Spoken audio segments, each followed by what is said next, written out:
ጉድ ጉድ ጉድ ጉድ ጉድ ጉድ ጉድ ቤተሰቦች ጉድ ነው። ሱመያ ምን ያለች ነው? ይገርማል። ዘንድሮስ ያከስ ወላ ይገርማል። አሰላሙ አለይኩም ወረህመቱላሂ ወበረካቱ። አሸማር ከፎኔ አከም ጅርተኒ ነጋ ኬሰኒ ፈያ ኬሰኒ ጅርቱ ጅራ ሱመያን diraamaa hojjechaa jiru lama ta'anii roozaa fi beezaa jette maqaa jala mee kan isheen jette walumaan dhaggeeffanne qooti kan ishee tokko sin dhageessisa xiqqoo ishee kan Sumayyaan jette illee sin dhageessisaa jechuudha. Walumaan dhaggeeffanne kan isheen jechaa jirtu jechuudha dhugaa dubbachuuf.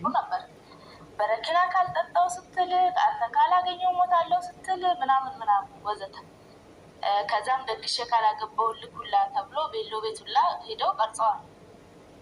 እኔ የምለው አንቺ ምንድን ነሽ ነው ጥያቄ። ከዚህ ጋር ደግሞ ትላለች ሱመያ ስላለቃቀሰችብኝ ነው ምናምን ትላለች።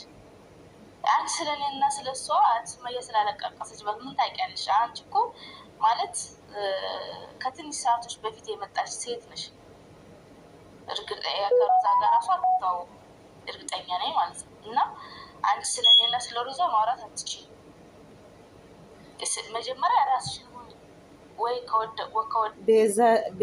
ቤዛ ከዘት ቤዛ ጀደኒ መቃሽ ሮዛ ፊ አናን አትማም ሮዝማኑ ሂምቤቶ ከንሽን ጀቻ ጅርቱ ጀቹዳ ሲከናፉ ሲንገሹ አና ፊ ሮዛ ጅዱ ጀት ደሽ ወድጃለሁ ወይ ደግሞ አልወደድኩም። አንዳንድ ሴቶች አሉ እንደዚህ በቃ የሆነ ነገር ባረግለት ወይ እሷን ወይ እንደዚህ ካደረኩለት እሷ በእንዲህ ለኔ ብላ እንደዚህ ያ በረኪና እየጠጣች እንደገና ደግሞ ለብቼ ስለ ሰይድ ምነግርሻል ለሚስጥር አለ ስልሽ ስለሱ ሚስጥር ከነድም ራሷ በእናታችሁ ልጅቷ ወድቃ እሱ ይቀርባል እንዴ? ምን አለበት ተመለጣብ ስትል እንኳን ካሜራው ቁጭ አድርግ ወደ ሆነ ቦታ እውነት ለመናገር የእውነት ነው እሷ ፌት የነቀለችው ማለት ነው።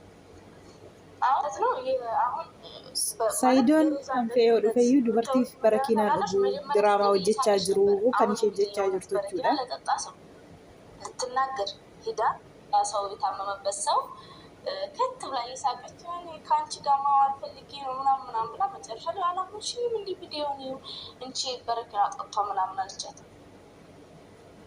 እና እስኪ ልየው ብላ መሄድ ትችል ነበር ግን ማስደግ ይችላል በረኪና ጠጣለሁ ምናምን የተባለው ሳይዶን ዱጋ ዱበቹፍ ተይ ጀተ ዱበርቲፍ በረኪና ሚቲ ቢሻን ብርጭቆ ተኮ ዱጊዮ ጀተዩ ናእጄሲ መሌ ዱጉ ነመ ጀዱዳ ሳይዶን በረኪና ኡኔ ከኒሼን ጀቹ ጅርቱ ጀቹዳ ሙዲ irratti qabataa jirti fi ishees immoo kunooti jettee sifatti barakiina agarsiisaa jirti. Kana dhugee kana muluu dhugeen ammana dhuge kana muluu dhugeen du'aa jetti isheen illee jechuudha.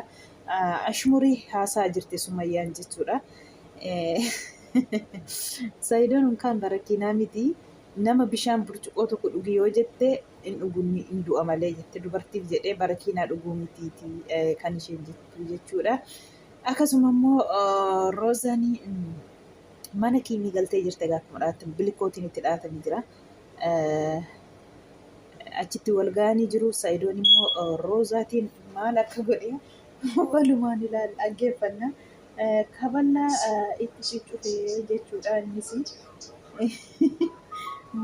maal gootee poolisii waamaa otoo asiin bahiini ati addana jirtaa lakka maal asiyyuu fuutaa maal gootee roozaatiin jechaa jira jechuudha. yoo isheen waa tokko taatee sitti gaafatama kan jettu isheen tokko ለእሷ ነግረሻት ነው እንደዚህ ብለሽ? አይ አይደለም እሷ የጠጣችው አንተ እንደምትው ለምን አሻላልኩትም ማፈንዲ ደየት ትዱዴ ማዱ ደሴ ሰው በነጥ ጎዳቲን ቤዛ ብረ ደቃይ ሲናለ ወለቲ ባለ ነው ወንዴ ቢቴት ለጋኒ ባይ ኪኒኒ ዋማኔ ከስ ጅሩ ማራዱ ይቴ ሞሞቻ ባኒ ኩኛኒ ያሳይዶ ኪኒኒ ማራዱ ይቴ ኪኒኒ ዋማኔ ከስ ጅሩ ተቆጨ ነው ቢስኒ አንቺም ብለሻል ነው የሩላ ኪኒኒ ይጣችሁ ምን ለሆነ ነው ይሄን ሁላ ኪኒኒ ይጣችሁ ከቤዛ ጋር ሰማሽ? መጀመሪያ ቤዛ ነች ከቤት ጠራቻት አለች። በቃ እኔ ያው ቤዛ ነች ጠራቻት አለች። አንቺ ጠራሻት ምን ብትያት ነው ልጅቷ ከኔ ጋር ኮንታክት ማለት ገናኝቷል እና ምን ብትያት ነው ልጅቷን እኔ ወደ ችግራት በመሀል ሌላ ሰው አግኝታ ሊሆን ይችላል። ሌላ ሰው አግኝታ ሊሆን ይችላል። እኔ ምን እላታለሁ እና በመሀል ሌላ ሰው አግኝታ ቢሆንስ ከኔ ጋር ብቻ እንደምትቀር ሮማ ጀረን መቃሽ ሳይዶ ሮማን ስተራ ወልጭንቃ ጅሩ እኔ ዋን በደዋን ጭንቃ ምን እላታለሁ እኔ ሽንት ቤት ሆኜ መሳፈር ሲጠብቂያት ሽንት ቤት ሆኜ ተቆጣ ነበር የመጣችው። ቤት ስገባ አይቻታለሁ አለች። ወደ ሽንት ቤት እኔ ስገባ ቤት ውስጥ ያሉትን መድኃኒቶች በሙሉ ሰብስባ እንዳለ ወጣች። ራሷ ተጠፋ ራሷ ተጠፋ ያለው መድኃኒት ጋር አርፋውን ደፍቃ ነገኝ ታዲያ እኔ ራስሽን አጥፊ ኪንን ዋጅ ብዬ እነግራታለሁ እኮ ምን ብታወርዳት ነው ምን ብለሻል ብለሽ እንዴ እሷ ጻዴ ነች እንዴ ያልኳትን ወስዳ መድኃኒት የምትጠጣና ኪንን የምትውጥ እኮ እሷ ምን ብትያት ነው ምን ብለሻል ያልኳትን እሷ ትንገራቸው አይደል እኔ ነው ታምነኝማ በነገርት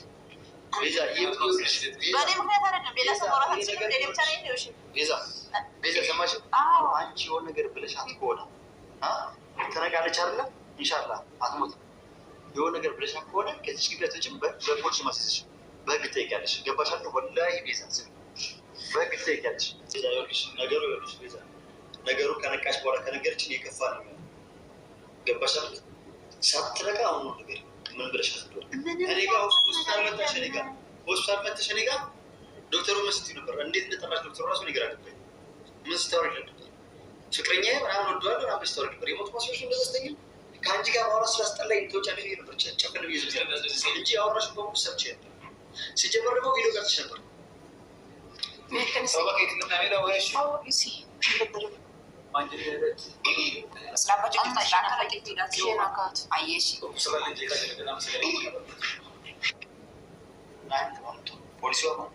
ማለት ሲማ ወመተካዩን ጀልስ ጀደ ለኪ ቆይ ሰርተው በቃ ትደውል ታውለ ገራሽ እኔ መጥፎ ነገር ያልኳት ነገር የለም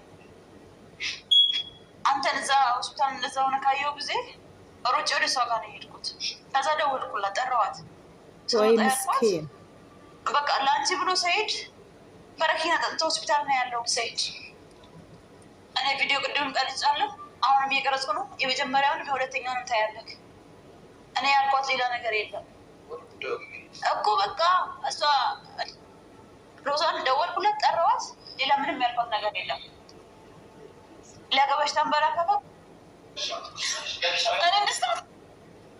ሰዎች ህዝብ አሳቅሽበት አልኳት ስለዚህ እሺ ባዩ ሮዛ ንገሪልኝ አቁሽ ንገሪልኝ አቁሽ ንገሪልኝ አቁሽ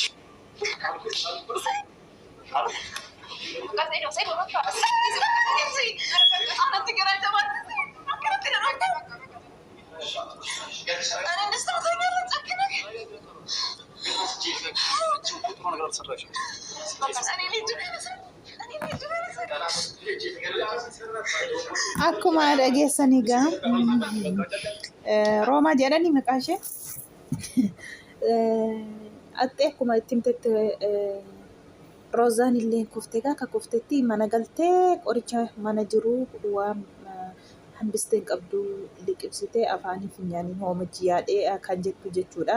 Isheen bira jirtu suni mana keessatti kiniinii mana keessa jiru tokko hambisnee akkuma liqimsitee kan isheen jechaa jirtu egaa. Saayidoon immoo maal jette jennaanii yoo isheen achi kaate waa ati jette natti himte yoon ani si dhiisee fi kanaafuu poolisii si qabsiisa waan jette itti ati waa jennaan malee waa biraa waan taatetu qabdu Roozaan situ waa godheera wayii waa jette kan inni jechaa jiru jechuudha. Saayidoon illee ani waan jennee siinii mana keenyatti argee fiigee ishee bira deemee siif jedhee barakiinaa dhugee jedhe malee waa biraa hin jenne kan isheen jettu jechuudha. Isheen immoo Saayidoon immoo ani naa himsiin jedhe naa dhaqisiin jedhe kan jedhu kaballaa fuudhee itti kenneera jechuudha.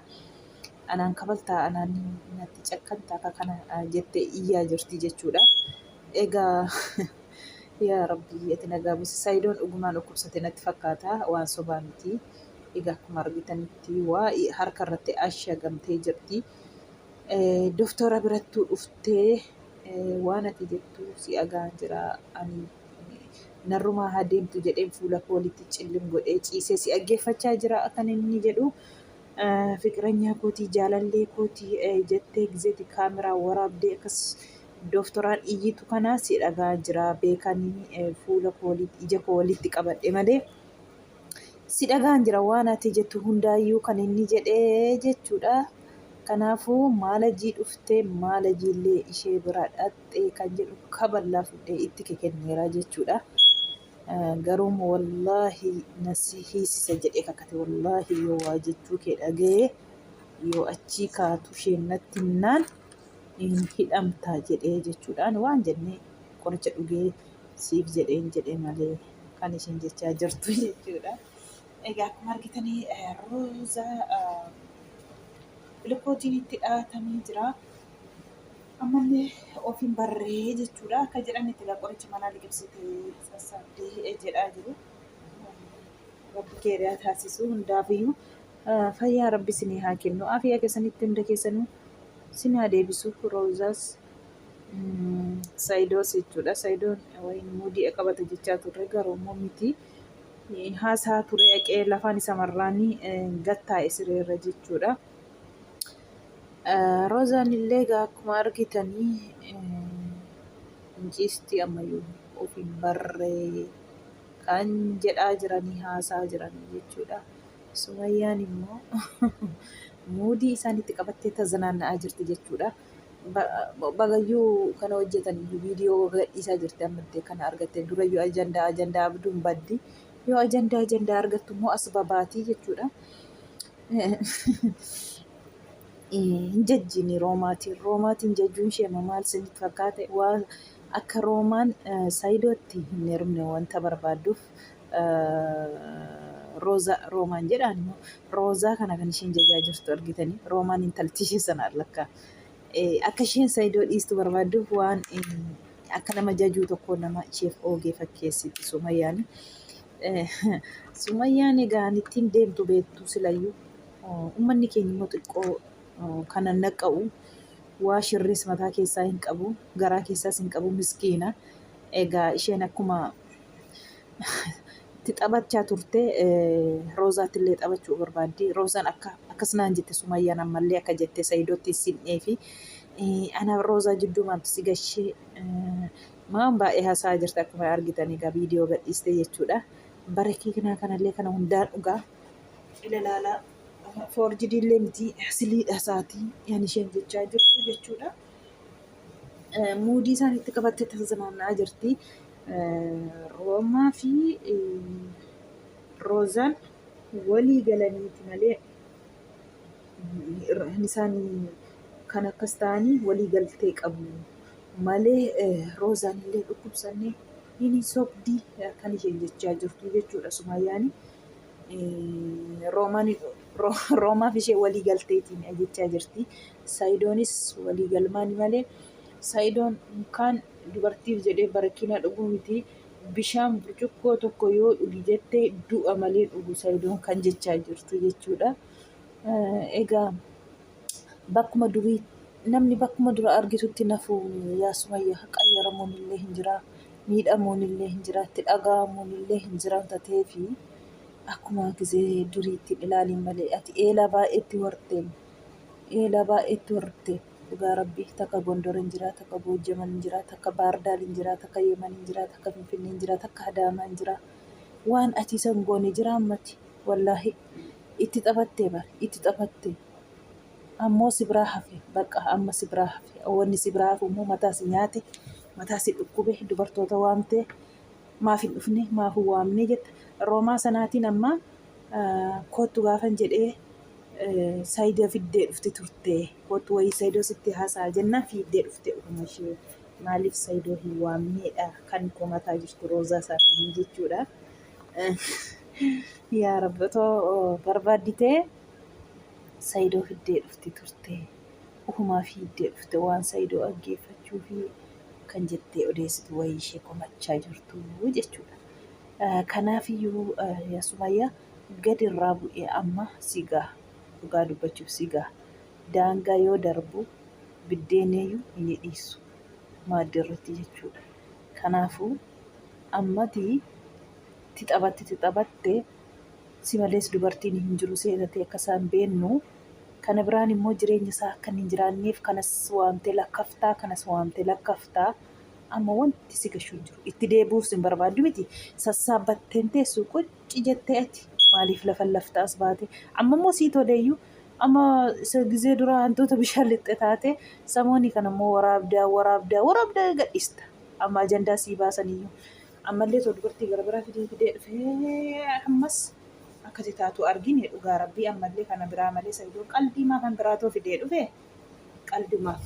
Isaanillee waa hin waamte dhiisti jettanii dhiistu isheen biraa naftu hin waamte malee bilbili saddeedduma ishee fidduu rabbi gooftaa kana haa beeku malee dhugaa rabbi kun ishee xaana obbo rabbi si haa qayeeshuu.